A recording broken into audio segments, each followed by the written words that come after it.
Hey guys, he's Mike, He's Matt. and welcome to our channel. Right, if you've seen our previous video, which you may have done, that was our spoiler-free version of Joker. Today we're going to be doing the spoiler version. So, if you haven't seen it, and you don't want to hear any spoilers, back out now. Unless you don't care about spoilers. Unless you don't care about spoilers, which... Welcome! Go ahead. So, now, there's so much to talk about. So, Arthur Fleck, when you first meet him, we're not going to go through it scene by scene. No. We've only seen, I think we need to go and see it again, to be honest. We do need to see it again, yeah. I'll do it a weekend. We could do it, yeah. Yeah. Sorry, we're just making Sorry, plans yeah. while we're on camera. Yeah, just ignore us, yeah. So, Arthur Fleck, when you first meet him, he's sort of like I suppose he's a bit like a clown for hire. Yeah. He kind of does sign twirling and... bit of a down on his luck, sort of. Yeah. But obviously there's that iconic scene, which is in the trailer, where he's doing sign twirling and then someone steals the sign and he gets whacked, you know, and basically left on the floor. One big thing about Arthur's character, which you learn sort of within 5 minutes, is he has this condition where he can't stop laughing. Yeah, and he's just uncontrollably. Joaquin Phoenix said he did so much research in, you know, watching these people with this condition. And you can tell on screen when he's laughing, he can't help it, but he's also, it hurts. He physically cannot. He really gets that sort of pain. That pain sort of in it. Which is very evident in the first scene where he goes to see his therapist, which is interesting because he's got a therapist. So, straight up, he's not quite. And then you start to learn more about his life. He lives with his mother, who's, but that's kind of, You kind of think she's okay at first, don't you? And then you realise she also has some issues. She's not quite further down the line as well. Oh yeah, and that's when, as you said in our spoiler-free review, we didn't talk about Zazie Beetz as much, but that's because she's more of a spoiler. She's kind of introduced as Arthur's sort of love interest / girlfriend. He meets her in a lift once, doesn't he? And, and what you think is sort of like a love journey sort of begins from that moment meeting. Yeah. And then you later find out that why he's just sort of this obsession, hasn't he? Yeah. But we'll get more into that sort of like later on.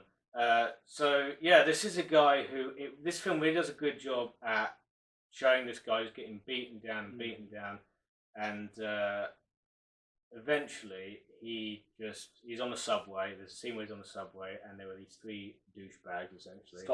Classical stockbrokers in the film. Who basically, mock him because he's obviously still laughing, but he can't help it, and Arthur finally snaps and he kills them. Yep, which is that is the first taste you get of the person he's going to become, and it is shocking. This movie it's violent, but it's not gory. It's more brutal, I'd say.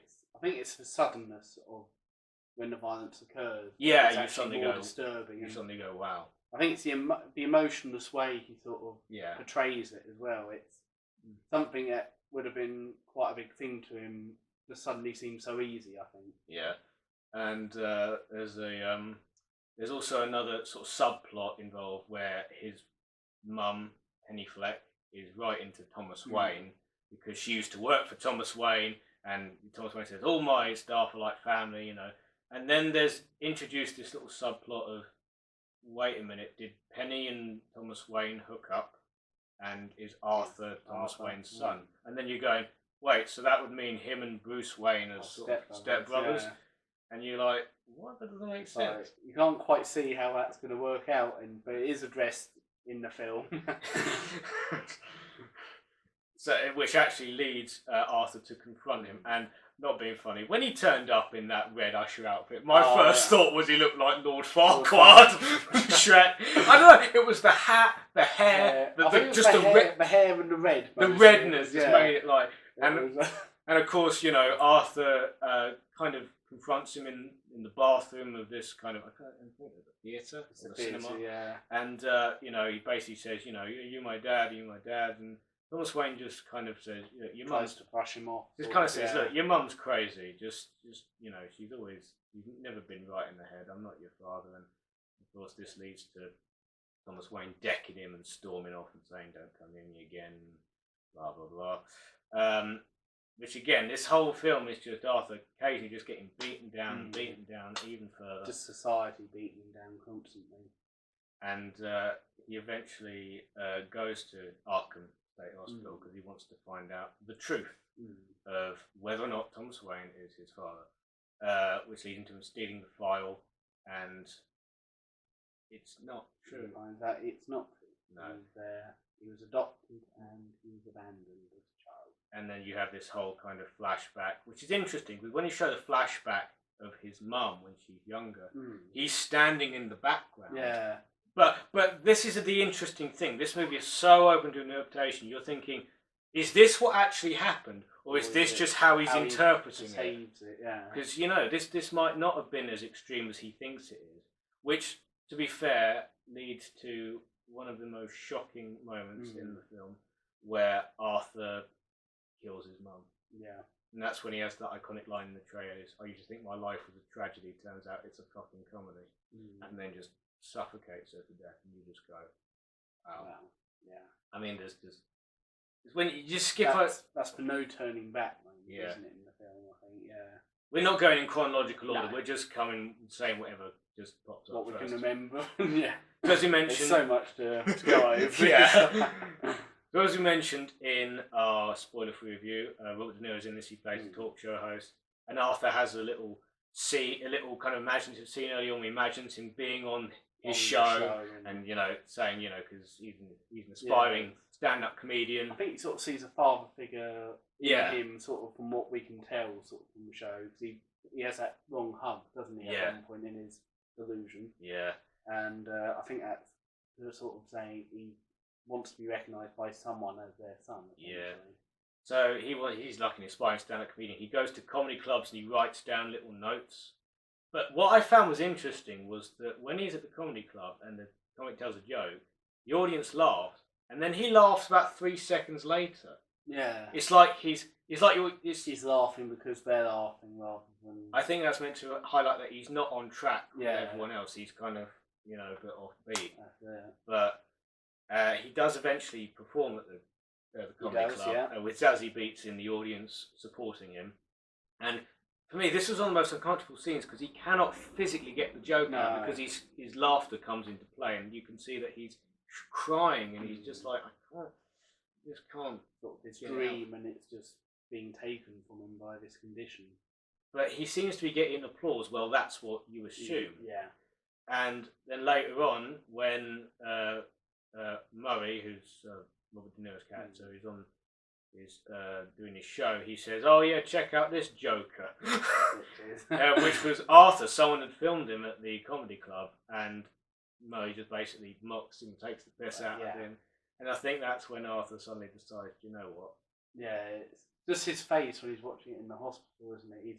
He's got that really big sort of smile when he sees himself on, and then it just slowly disappears, and it is intense, that scene. You're watching it going, this is going to be the changing of him. Yeah. And then, of course, there's the big twist, which I did not see coming, which was when that was brilliantly done. He wanders into Zazie Beetz' apartment and sits down. Bearing in mind, at this point, you've seen them out together, they've been on a date, she's supporting him at the comedy club, so he comes in, sits down on her couch, and she kind of comes in and says, "Oh my God, are you Arthur?" from down the hall. And I suddenly went, "But you've been out with him." And I suddenly went, "Oh my God, is that in his head?" It does that sort of flashback then, doesn't it? And it shows him in the situations you've seen them both in before. Yeah. But he's talking to himself, or he's just talking to like an open doorway. And I think that's when you go, "Oh my God, this is." Yeah. That was kind of like the point where you realise this guy is just gone. This guy is just absolutely gone. And then, of course, you get the transformation of him into Joker.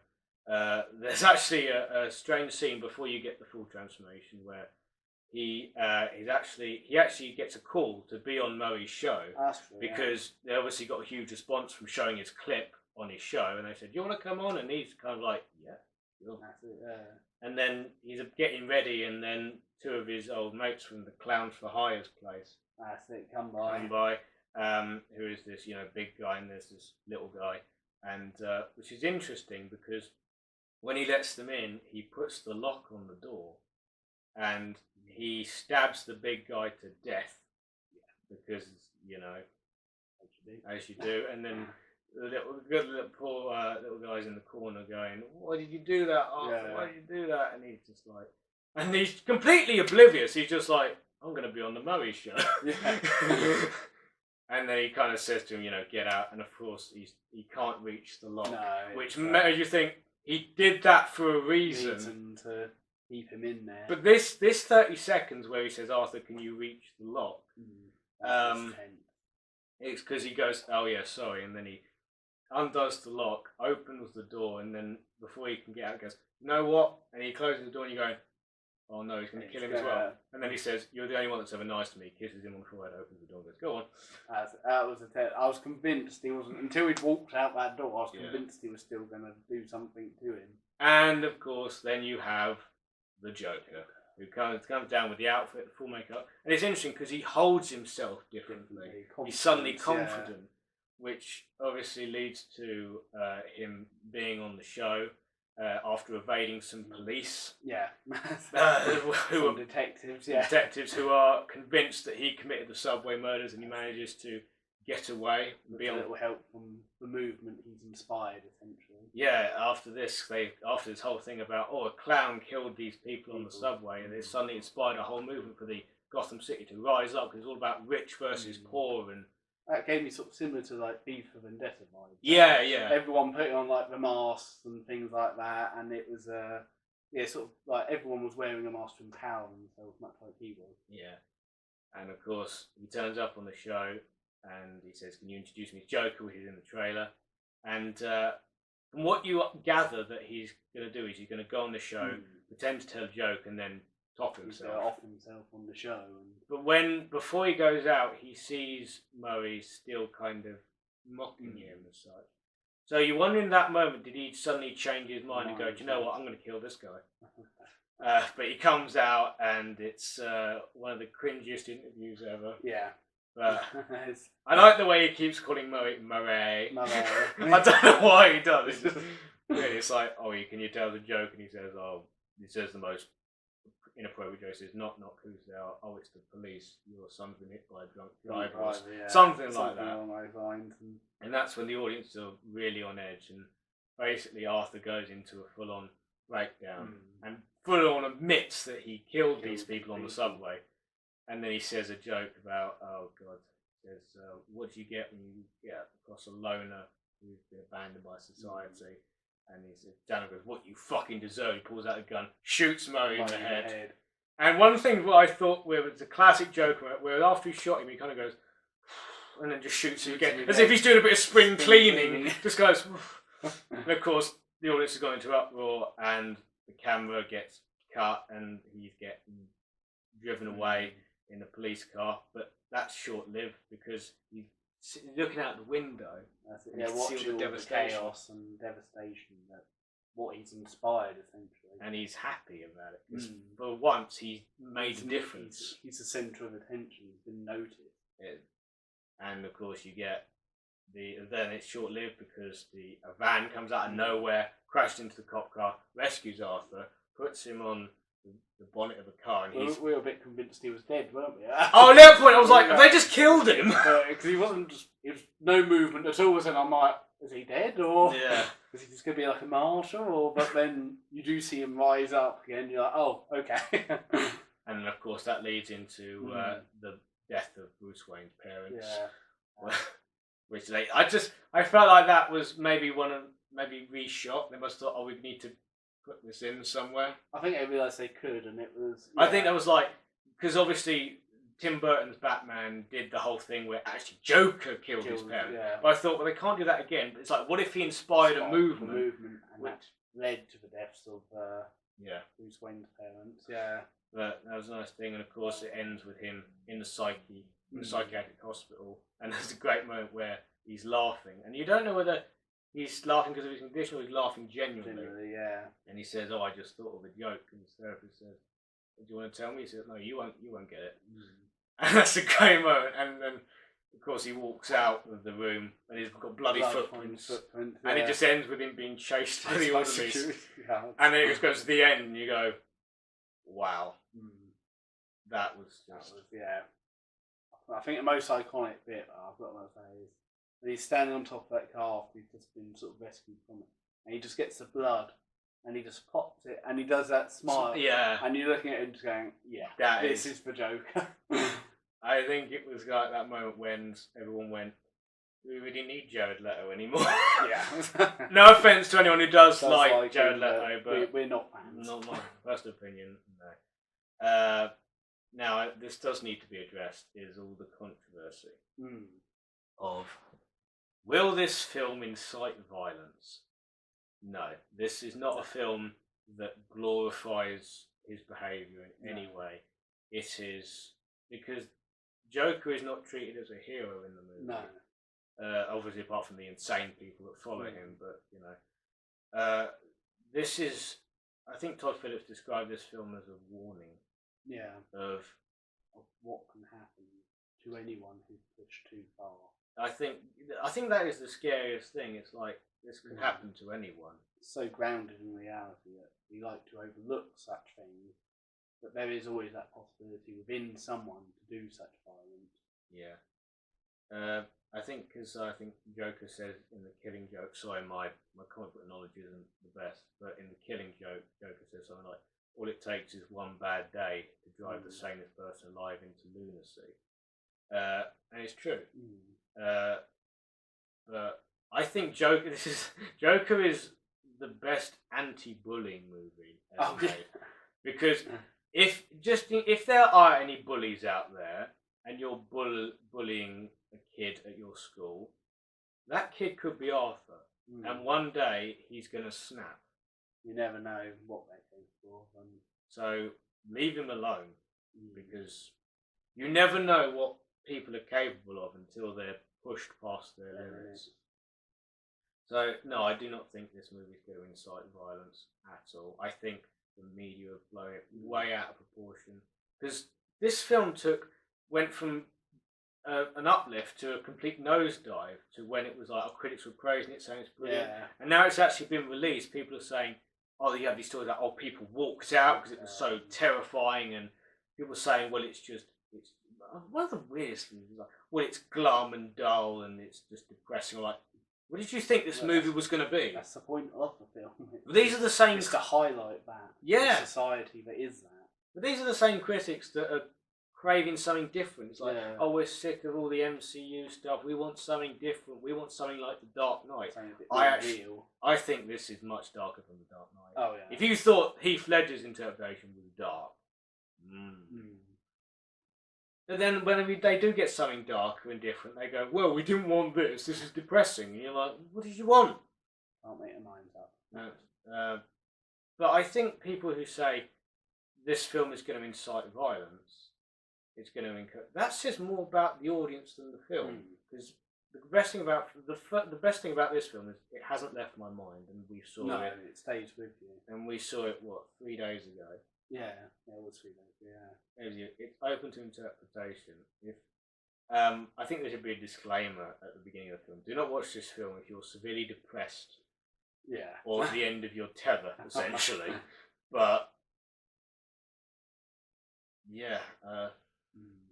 So, for our opinion, no. We don't think that. It's the media blowing it out. People say, well, there's going to be riots. There's going to be, that's not going to happen. No.